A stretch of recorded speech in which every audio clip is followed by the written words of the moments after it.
Hello again, everybody. This is your host, Jerry Serino from the Median Podcast. Thank you so much, as always, for joining me today.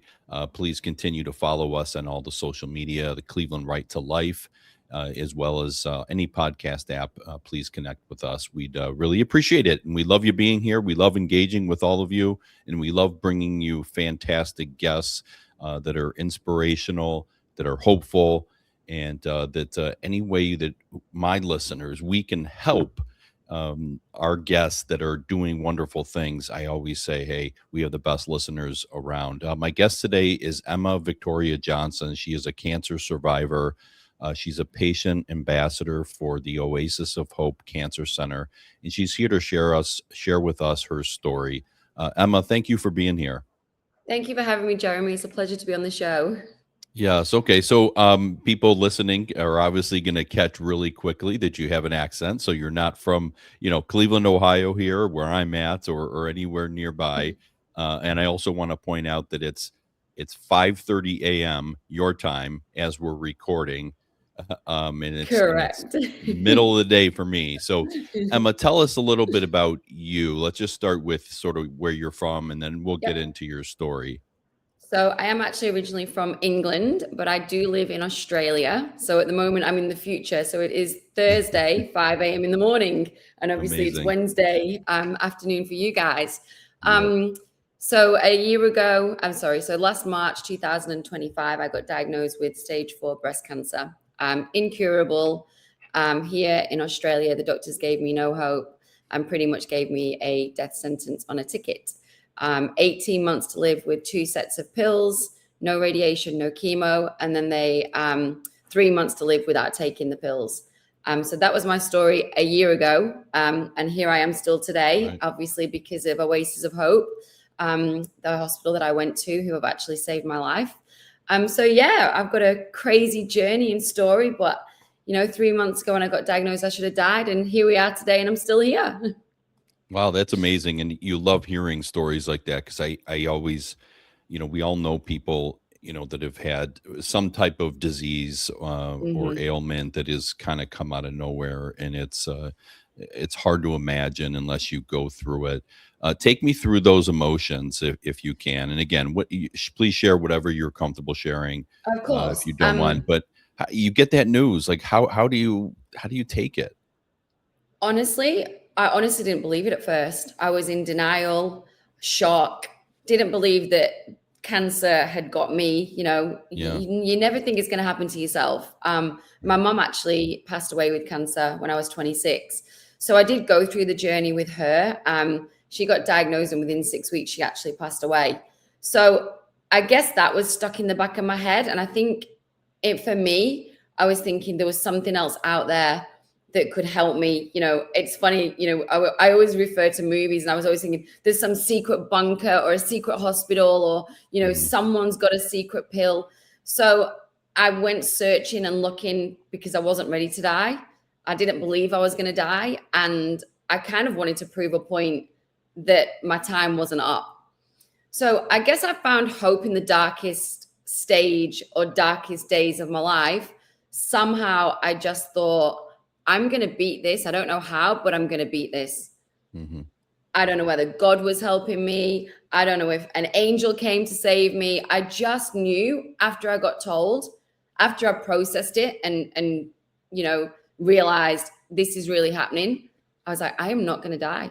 Yeah. I'm prepared not to. And I think hope and religion has carried me a lot through this journey. I think my eyes have opened. I've learned to pray every day. And, back in the years, you pray for certain things, if you're going through a bit of trouble. All of a Yeah. sudden, I found my faith again. I found religion. I met all these beautiful people. I started going back to church. And I do think that is my mindset and faith, I do believe, has had a really big part of this journey. And with Oasis, they actually brought my faith back into God. They do worship every morning. They do a service. We all sit down, we all pray, we all do songs. And I think that brought me hope and brought me back grounded to myself. Mhm. And I found my faith again. And I do think that's had a big part of my journey, as well as the hospital. The hospital obviously have cured my Yeah. body, but the mindset is such a powerful tool.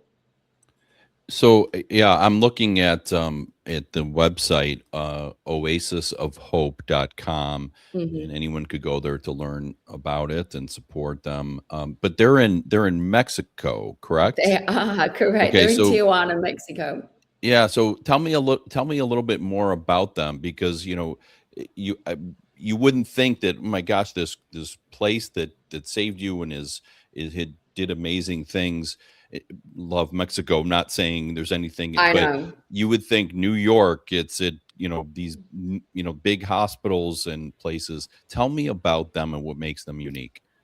Well, the bigger hospitals in those countries, here, Europe, America, they're run by the big pharmaceutical companies. So the stuff that we do at Oasis isn't approved in government run hospitals. They turn to chemo, surgery, medication, pills. They're killing the cancer, but they're also killing the body. With Oasis, they've actually found a way to help your immune system fight the cancer. So they actually build the body back up to a healthier version. They get you on a strict diet, um, they get you on medications, and they build the body stronger to fight the cancer rather than killing the body with the cancer. And I know the Tijuana, Mexico, it's funny. When I first told my older sister I was going, I'm going to go to Mexico to a hospital, she was like, are you crazy? And I was like, obviously. And it's really funny. The first few days when I arrived, I think my sister thought I was absolutely crazy. And within 7 days, she said, I'm so glad you did not listen to anybody. I'm so glad that you followed your heart and followed what you believed and you went. Like, I guess people would go, oh my God, Mexico, Tijuana. And it's not scary. There are stories out there. The hospitals, like you walk through the gates, it's like a beautiful safe haven. It's just marvelous. The people there, the doctors, everybody are angels. It's like a safe haven for me to go to that hospital. And I know a lot of people out there, when they probably do look at it, go, wow, Tijuana, probably one of the most dangerous places in the world. It's actually really not. We all Yeah, walk the streets, we all go to the shops and to the cafes and to the gym, and it's just normal life. But I get yeah. the horror stories because obviously my sister, when I first said it, she was like, are you crazy? Yeah. She probably thought you were going there to have some fun the last, at the, with the No. last couple months you have, right? Well, I Yeah. think if I got maybe to more of a party central, I think she probably thought I was Yeah. going giving my body to the mafia or something. Yeah. She Well, was like, yeah, thank you for pointing that out, that it's a safe and it's a great place, because I think that is something that people probably would naturally think. And but there's absolutely. nothing safer. There's nothing safe about Chicago or New York City, right? Mhm. I mean, so no one should be disparaging other areas of this world when we have these problems. Mhm. Los Angeles, and there's major health institutions in all of those places, and people go. So Yes. it's important to note that. Go Yes. ahead, Emma, you were gonna say something. I was gonna say, I think it's all the movies that have been out about, Mexico Mhm. and, the cartel. It doesn't, well, Yeah, obviously it exists, but you don't see any of that, none of that there at all. yeah.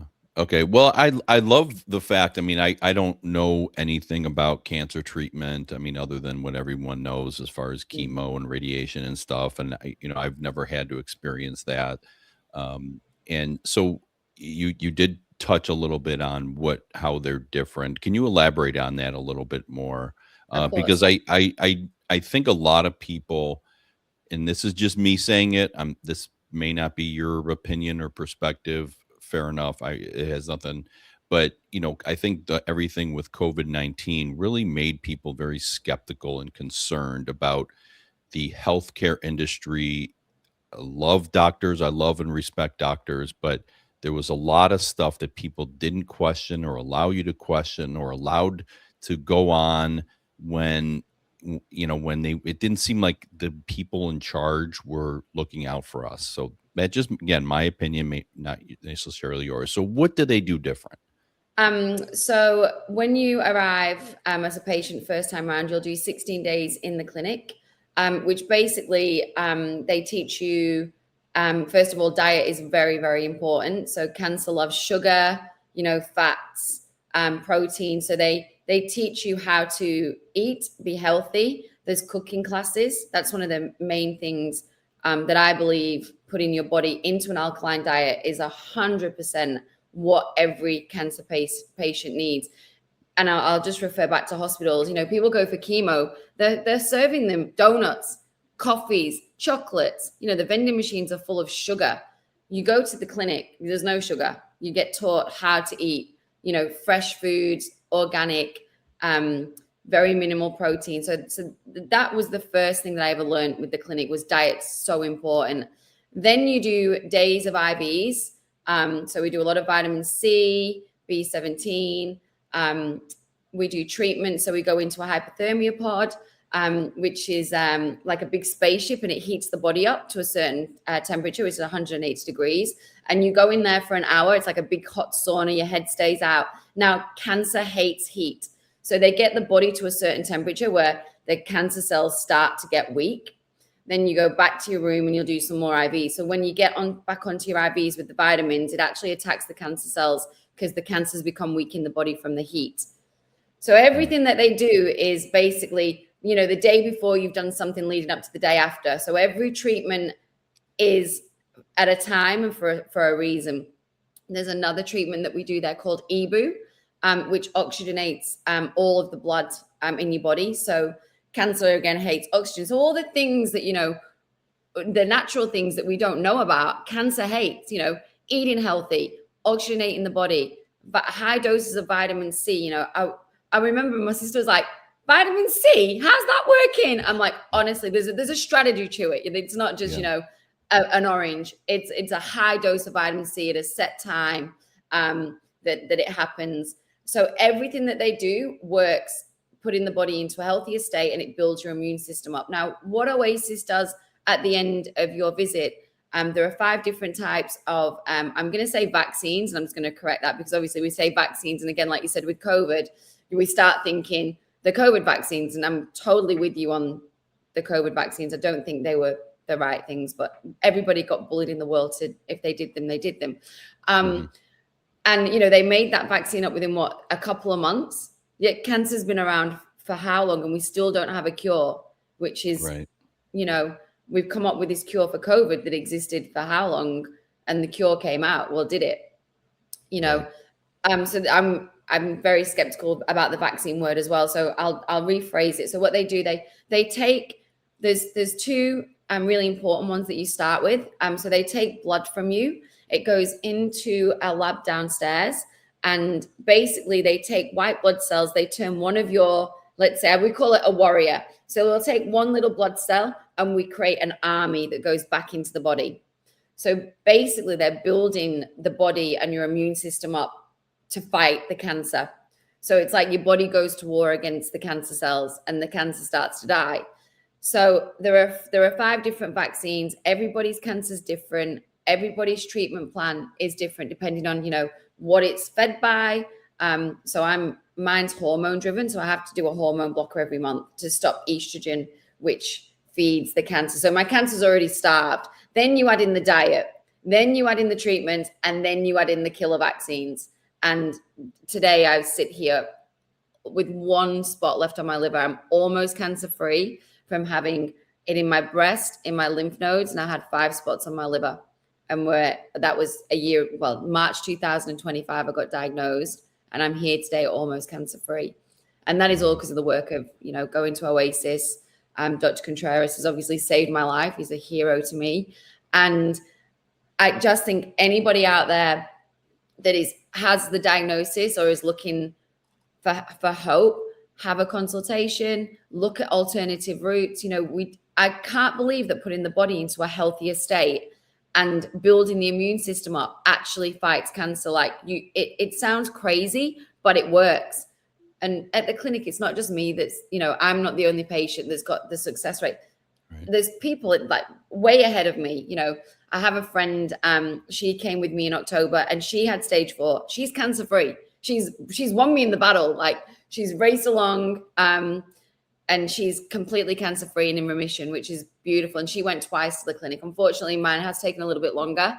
I think the traveling backwards and forwards, it takes me 2 days to get to the clinic, 2 days back. So, you know, it's not an easy journey for me to keep going all the way over to the side of the world. So it has been a bit of a journey for me, but it's working, and I'll continue this path. And I'm very, very hopeful that I will be cancer free by the end of this year is my dream. And I do believe I'll be there. Wow, that's amazing, and I know I speak for our great audience and say that all of our prayers will be for you during this time, and Thank you. others. I mean, we all should pray for each other. Uh, Everyone is facing this or knows Mhm. somebody facing something difficult like this, whether it's cancer or something else. And again, everybody out there in this world today, well, everybody's struggling with something. I just Hmm. think, if you can believe in yourself and you can find hope in the darkest days, you are going to be okay. Yeah. Mm, You had touched on a little bit about the diagnosis causing you, brought back your faith. You went to church, you were praying. mhm. Take me through that. What were you like before that? Did you have a faith, but it just wasn't strong? And what are you now doing? Well, look, I got brought up Christian by my family. My mom sent me to church every Sunday when I was a kid. Obviously, Sunday school, hated getting out of bed on a Sunday, as most kids do, but then you get there. So I got brought up as a Christian. We went to church every Sunday. When I lost my mom at 26, I think I lost my faith in God. I think I became, he took my dad when I was 21. So he passed away when I was 21. I lost my mom at 26. I I I felt done by, and I think I lost faith. Yeah. That definitely sent me over the edge. When I got the diagnosis at first, it didn't. I thought, oh my God, someone give me a sign, somebody help me. I do think my mum's been with me every step of the way. I think she brought me back. I think those 7 days when I first entered the hospital, I kind of was at the ceremonies in worship, and I was kind of like, I'm here. And day 7, a song came on called I Surrender. And all of a sudden, it was like something just washed over me. It was this, Mm. it sounds crazy, but all of a sudden I was like, wow. And since that day, I've been back to church, found faith, Wow. found faith in God. I pray again. Everything, it's like it all came back. It was like a light just awakened. And it's funny when I'm in the clinic sometimes, this sounds crazy, she comes and visits me in the room, my mom. I never see her anywhere in my dreams. I'll wake up and I've had a conversation with her. It's Wow. bizarre. Yeah, and I think that's a sign as well. I think that, if I've had a dark day or something's happening, I'll wake up and I'll be like, oh my God, she came to me last night. Yeah. And I've never experienced that before. So I do believe she's somewhere around helping. Yeah. And I think Wow. she brought me back. Yeah. Yeah, and that's amazing. It's amazing, and I, obviously we don't know, the reality of it. It was a dreaming. Did she really come to you? Yeah. But it's this type of thing is real. I mean, it's very believable that that people communicate or and however it works. I don't know, right? But Yeah. And I mean, I didn't realize the power of prayer and how good yeah, you feel. When I go on a Sunday, it's like I'm empowered. The people there are beautiful. hmm, I feel like I've got somebody by the side of me rather than walking the path alone. yeah, and so but it does sound like at Oasis of Hope, praying and having a spiritual life is a part of that, part of the Absolutely. healing. It's not just the physical stuff that you talked about. It is definitely there. How do they emphasize faith and prayer and everything? Well, every morning there's a service at 9 o'clock in the hospital. We go into the room. There's a pastor that does the service. That is such a powerful hour before you start treatment. Mm, It kind of, awakens you. You start to feel hope. You feel like you're not there alone anymore. Everyone's enjoying themselves, yeah, singing. It's such a beautiful service. And I think that start of the day for your tough day ahead, it gives you strength, it gives you hope. And and I, and and to be honest, most people that are at the clinic have religion of some, there's lots of different religions out there, but sure. we're all there for the same reason. We've got hope, we believe in God. There's a higher, prayer works as long as you all, it's just powerful. Hmm. It's beautiful, powerful, and I think the clinic gives you that hope and that spiritual God is with you, and you believe. You start to go, I'm gonna be okay. Yeah. Yeah. I'm It gonna Yeah, fight. like Yeah. you said, it's not just the treatments, and here when I got diagnosed, it was like, oh, so you'll have 3 months to live without the pills, or you'll probably last about 18 months. That's it. And then they deliver it in such a way. You go to Oasis, and it's, we can do this, we can try this, we can help you with this. Where are you at? And they believe, you believe. Yeah. You start to believe in yourself. I can't explain how beautiful the clinic is. It's just, I Yeah. love going, and that sounds crazy. I love the people, I love the doctors, I love meeting all the patients. It's like a family. It's so beautiful, and you Yeah. start to Well, believe in yourself. yeah, absolutely, and that's why you're an ambassador for them, to share what they do, and it's been amazing hearing your story and hearing everything you're doing, because you were, part of what you write about, and people, everyone could go, follow you on social media, Emma Johnson. Just look up Emma Victoria Johnson, and you'll find your social media. You can give us the specific social media sites if you want, but you were healthy. You worked out. You were just this, sort of model person, and then boom, this showed up, right? Yeah, and I think that's why I started the journey, because even when I got diagnosed, you think you get cancer, you should be sick. I kind of wanted to Hmm. make people aware that if this disease can come for anybody. I believe Yeah. mine came through stress, trauma, um, working too much, eating possibly wrong foods. I did drink alcohol at the time. I do think lifestyle can bring on your immune system to shut down, and then that's when obviously the cancer can start to grow. And I think this world and today we live such a stressful lifestyle. Everyone's here. We've got to work, we've got to do this. No one comes down anymore. I feel like we live a Mhm. very stressful, even relationships. They're hard. At the time, I did actually have a partner of 7 years. And when I got diagnosed, he actually left me 7 days later. Oh, wow. And I believe God removed him from my life because he looked at me like I was dead. And I think he left because I could no longer, I'm no longer useful. And at the time, I remember when he left me, I was like, how? I'm here today. And I'm like, God removed him from my life. That was meant to happen. And Yeah. again, this is why I found faith again. I was like, he got removed for a reason. And it's funny, 40% of partners do actually leave people that get diagnosed, whether they're in the journey, whether they've just been diagnosed, because it's such a scary journey, and people do look at you like you're dead, Hmm. and it's not the case.